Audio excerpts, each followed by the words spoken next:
Here I have Doogee S98, and today I'm going to show you how to turn off front camera mirroring effect on this device. So firstly you have to open camera, then switch to the front camera, like when you're in the photo mode.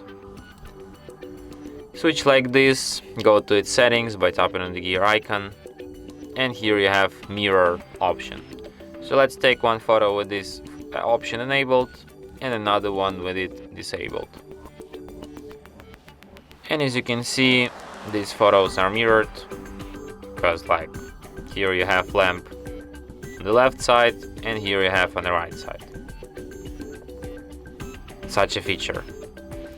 And that's it. Thanks for watching. If you find this tutorial useful, don't forget to hit that like button and subscribe to our channel.